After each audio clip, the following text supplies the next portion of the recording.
You're listening to Diasporic Music on Black Power 96 with Melinda Francis and Norman Richmond. And we just heard T.N. Providence's Jazz Zone. And we're on the line with Dr.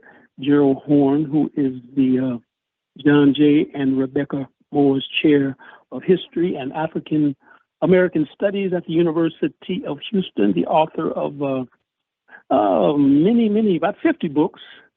And his latest book is on, give us the title. I'd like to hear you talk about the title of that new book. It knocks me out. Oh, I see. The Counter-Revolution of 1836, Texas Slavery and Jim Crow and the Roots of U.S. Fascism. Texas.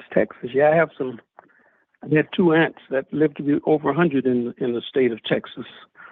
Tyler, Texas, and I think Fort Worth. But how have you been, sir? Hey, man, working like a dog. All right, I guess, what did you want to talk about first? Let me let you lead it. Well, let's see now. Freedom Now, KPFK, 11 a.m. Pacific, Saturdays. We did an interview this past yesterday, with the author of a new book on Eldridge Cleaver. So I have Eldridge Cleaver coming out of my sinuses. And I recommend the show, not only because I'm involved with it, but because I think that one of the things we've been specializing in lately is just giving attention to a lot of these authors who write very interesting books, but oftentimes they receive no attention. And so we do these 15 to 20 minute interviews with authors that I recommend to your audience. Second of all, with regard to my next book, it's on Washington, D.C. And it deals a lot with this idea that Washington, D.C., the city, is the not only chocolate city because it has such a large Black population, which, by the way, comes out of the desegregation of schools in the 1950s, and all the Euro-Americans fled to the suburbs, and then Black people moved in from Virginia, and now they're trying to move them out. And it's had all sorts of consequences because with regard to trials of political potentates, like White House staff, for example, oftentimes the juries are predominantly Black because the jury pool comes from the city of Washington. So that is one reason amongst many to try to fight gentrification in Washington, D.C. And also the left was rather strong in Washington, D.C. as well. So it took quite a bit to rout them and send them packing. And you still have remnants of that today. I should also say, just since I'm talking about some of my work, that I'm about to do this long review of this new biography of CLR James of Trinidad and Tobago, and it's quite a book. I mean, the guy did a lot of research, and the book is going to be the review is going to be half positive and half not so positive. The positive side, of course, is the Black Jacobins, his book on the Haitian Revolution. It's quite remarkable that Hegel, the German philosopher that CLR admired, had hardly anything to say about the Haitian Revolution, although you could see it haunting Hegel's words. Marx had hardly anything to say about the Haitian Revolution, even though this was a revolution of unpaid workers. I'm trying to use that term because if you say Black people, that seems to throw people off. If you say slaves, that seems to throw people off. So I'm trying to put it in a lingo that people can understand. And so the fact that James was able to recognize its significance speaks well of him. On the other hand, stay tuned to read the review to hear on the other hand. All right, let me say one thing that looking at a book called Leon Trotsky on Black nationalism and self-determination, and CLR James was in Mexico.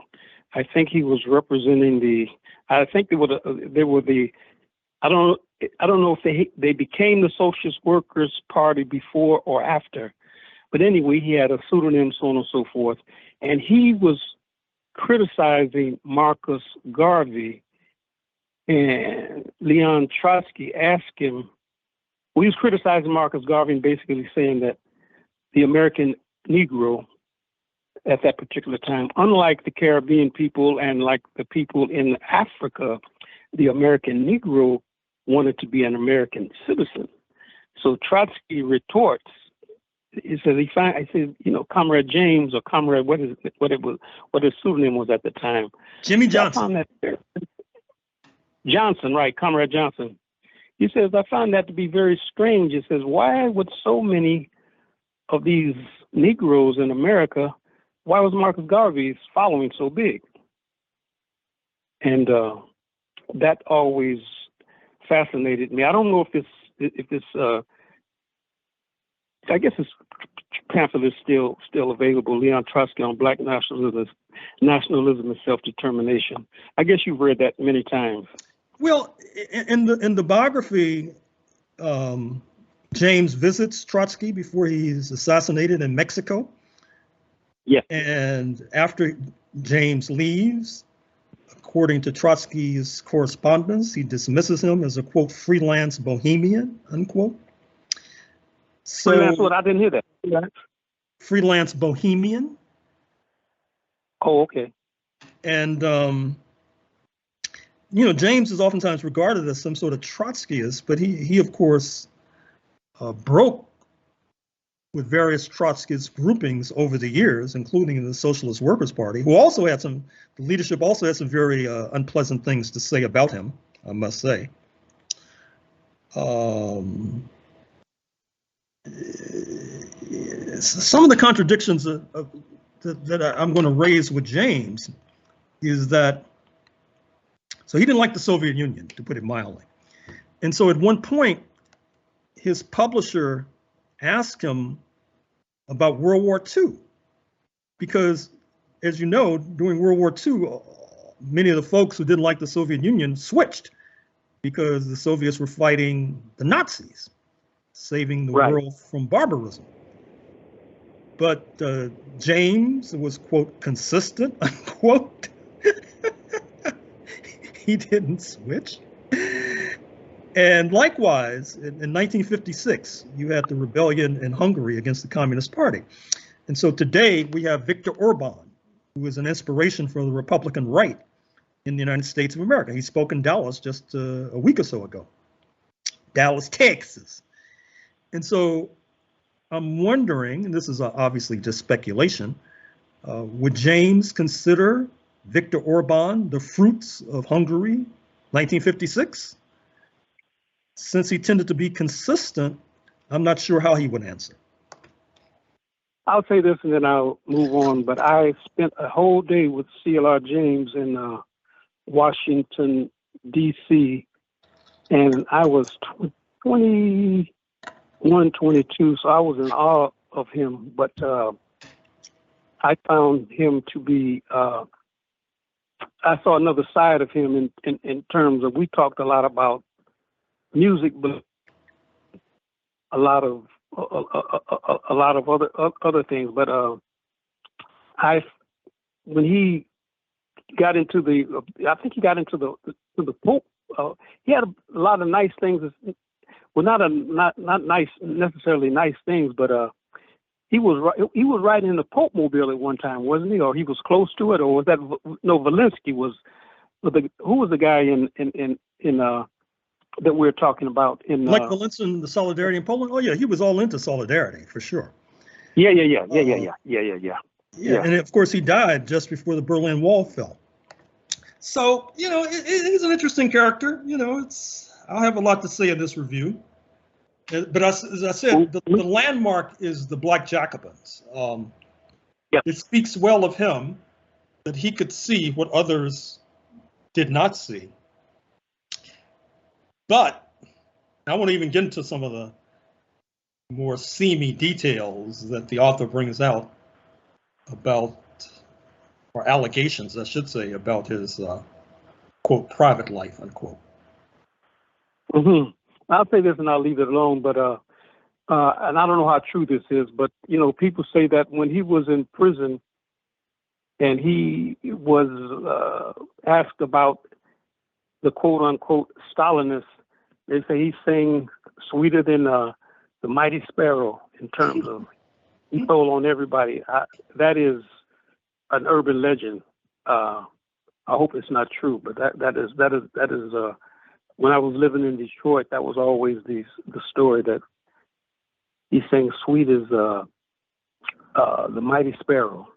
We had a lot of ties with Detroit with Jimmy Boggs and Grace Lee Boggs, but then he split with them too.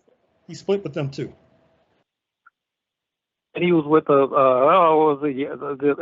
Martin Glaberman.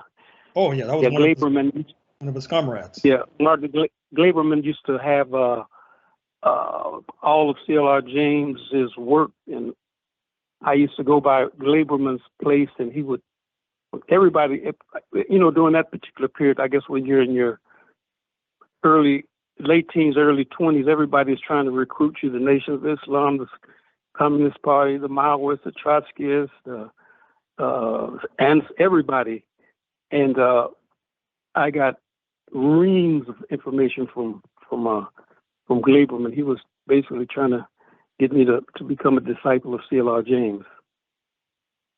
But could we talk about more on this on the Kenyan election?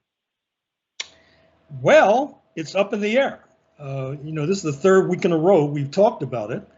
We talked about it before the election, and then after the election, and now this is after the election.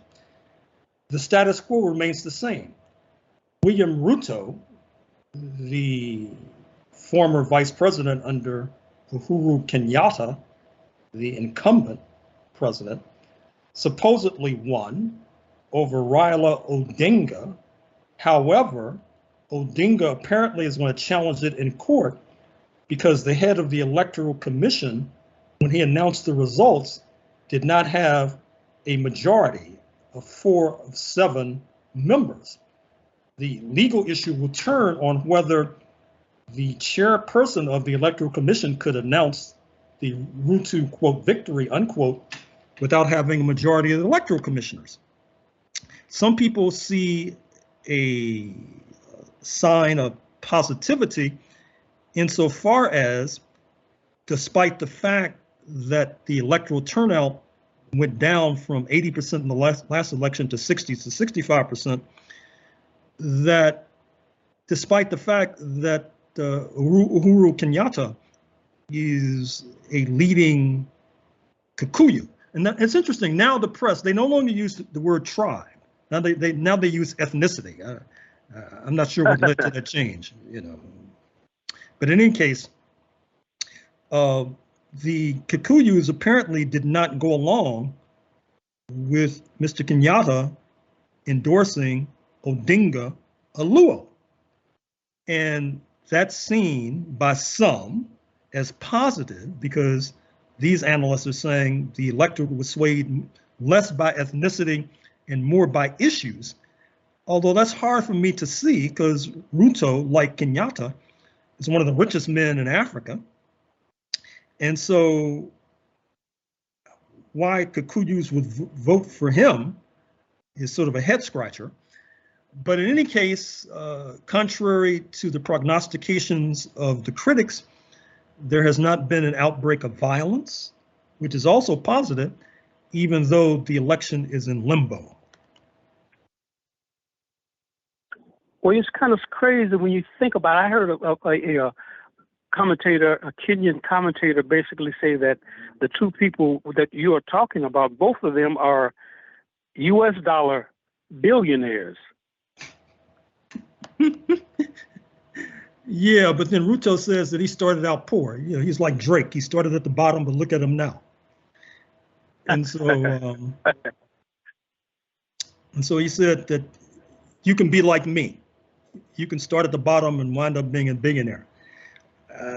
I'm afraid to say that this is a game of musical chairs, and that when the music stops, some people are not going to have a chair. Some people are not going to be billionaires. So I don't know why Mr. Ruto is spreading this fable. So maybe he'll fly in the family stone, and they can sing, "You can make it if you try." Yeah, maybe so. Yeah, I guess that is the case. Can we talk about the problems in the UK with inflation and the PM race and all of that good stuff? Well, apparently Liz Truss, the second coming of Margaret Thatcher, will be the next prime minister. But Britain is going through a real crisis. Inflation's at 10%. Strikes. There was a tube strike, a subway strike the other day, shut down the city, basically. A cold winter is projected because Britain is not as heavily dependent on Germany with regard to energy from Russia, but it's a unitary market. And so there's a real fear that people in Britain will be freezing in the cold. As a matter of fact, I got to get to London sooner rather than later to do some research. I decided to wait till the weather gets warm because I don't want to be there if there's no heat. And this also bespeaks another question, which is the crisis in Ukraine. Now, my sources tell me, although I'm willing to listen to contrary sources, because this war reminds us of what's called a fog of war. That is to say, you read one source and they'll tell you one thing, and you read another source, they'll tell you the opposite. For example, if you read the New York Times the last day or two, they said that the Ukrainians are actually winning.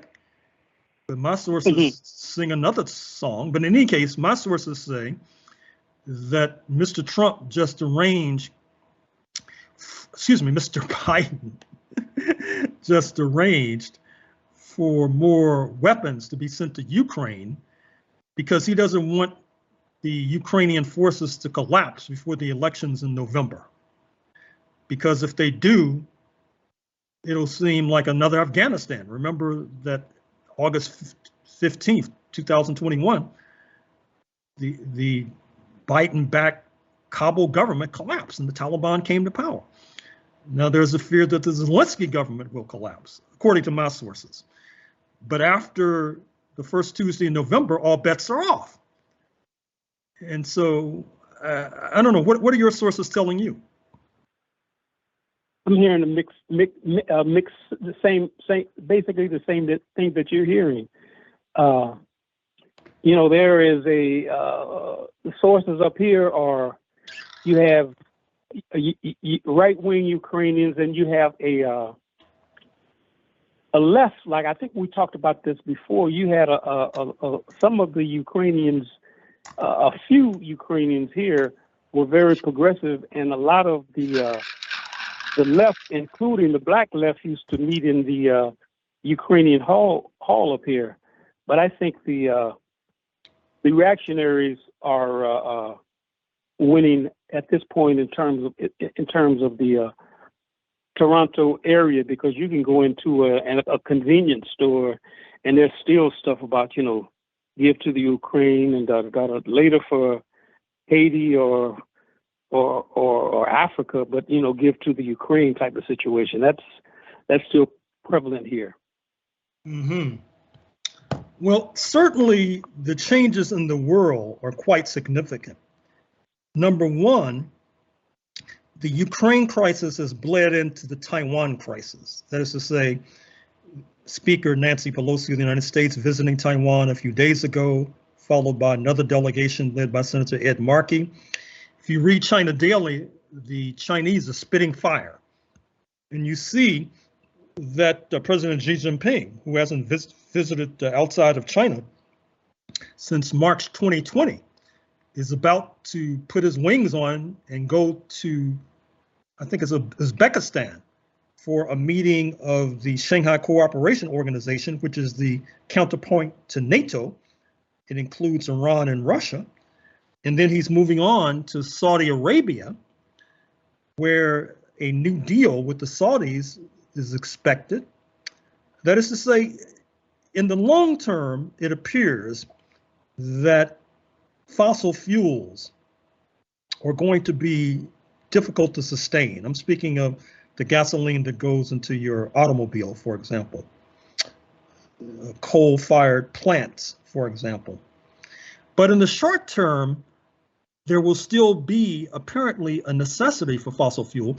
But the dividing issue is, at least in the Houston papers, when this is, of course, the Petro Metro, they pointed out that banks are getting very reluctant to loan to petroleum interests. So it's going to be difficult, it seems to me, for these petroleum interests to keep drilling if the banks are not supplying them with capital. In any case, apparently, Xi is going to cut a deal with the Saudis to guarantee short-term shipments of Saudi oil. Now, in terms of trying to connect the dots, you also know that the Saudis basically gave Jared Kushner, Mr. Trump's son-in-law, $2.5 billion to invest, or to play with, as they say. And this was connected to the FBI raid on Mar-a-Lago, his palatial estate in South Florida, where apparently there were nuclear secrets that supposedly Mr. Trump was going to pass on to the Saudis. I'm not sure if that's true, that's speculation, but it is tantalizing. The only fly in the ointment with regard to that story is that there's other speculation with regard to who, as Trump the mob boss would say, who is the rat? Who told the FBI that Mr. Trump had a safe? And the finger of accusation is pointing at Jared Kushner, his son-in-law, that he wants to bump off the big guy. So he, this is like The Sopranos, so that he can become the big guy. So I don't know. Hopefully we'll find out soon. And you are listening to Diasporic Music. On the line is Dr. Gerald Horne. And could we talk about the trading bloc Mercosur?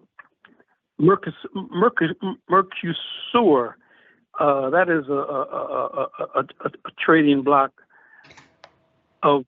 First of all, could you explain what Mercosur is, and why are they not allowing? Why they refuse to allow Zelensky to address their current or their recent meeting? I'm sorry. Well, Mercosur is like a common market of South American countries, led by Brazil, the giant of the continent, but including Argentina and Uruguay, etc.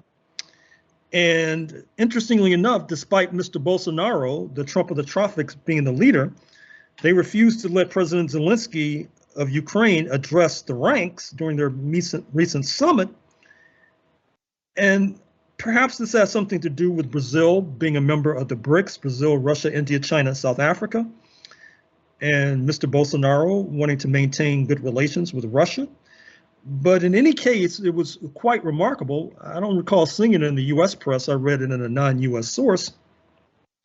And that also speaks to the point that with regard to the BRICS, they're being deluged with applications for membership from Turkey, from Argentina, from the Saudis, from African countries, etc.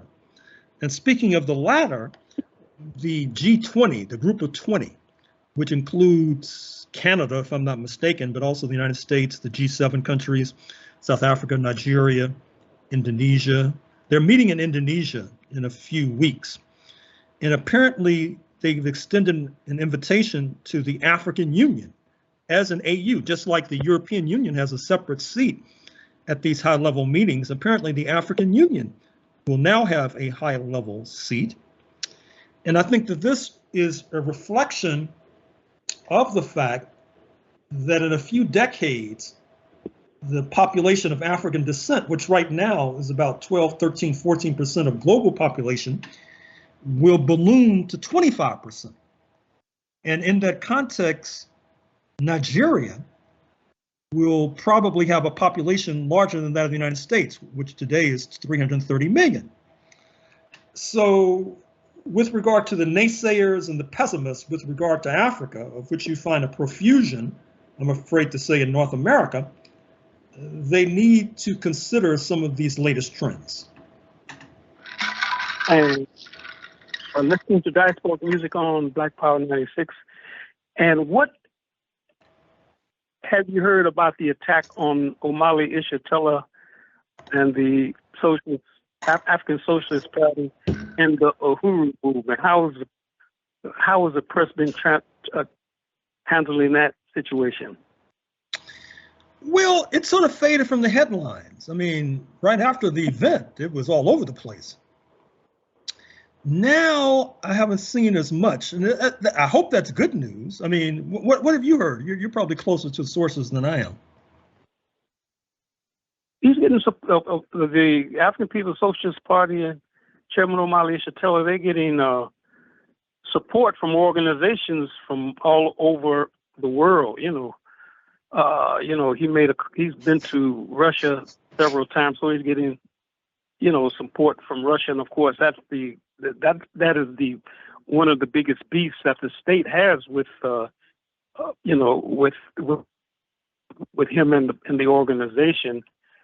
And basically their retort, and I think the retort of most people of African origin on the left, is that, Black people in America or Canada, or basically we have a right to our own, to make our own allies.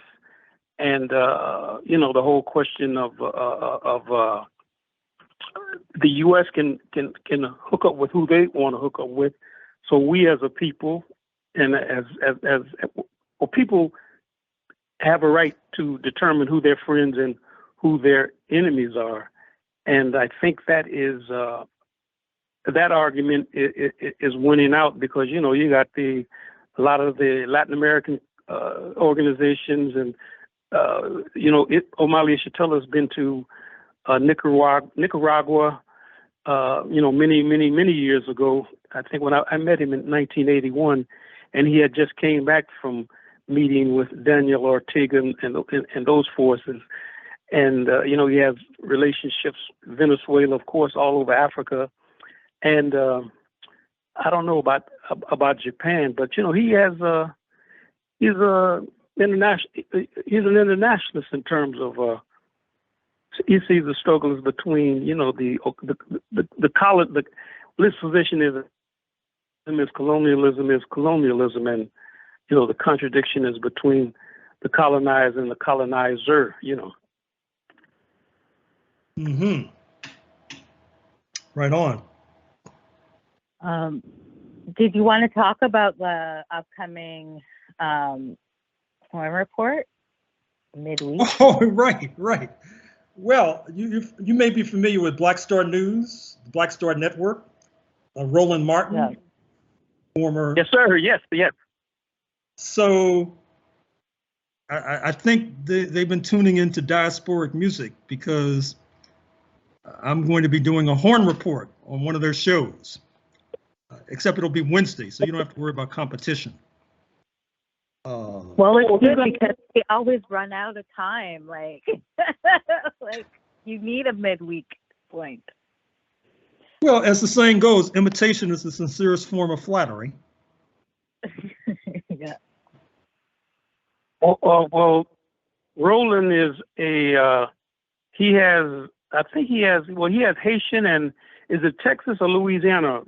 Texas. Ties? He's a Texas man. As a matter of fact, Roland has been very helpful. He has more Twitter followers than anybody I know, which is about 700,000.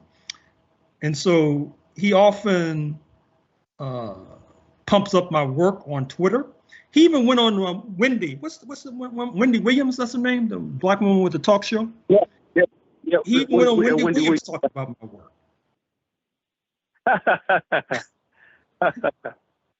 So, sorry. No, go ahead. I cut you off. I'm sorry. It's my bad. As I said, I have nothing bad to say about Roland Martin. Well, Roland is a mover and shaker when it comes to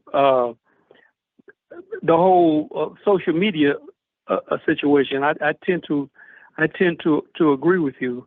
And these are controversial figures that, in the sense that you have those that love and those that hate him. I think one of my favorite people is Greg Carr.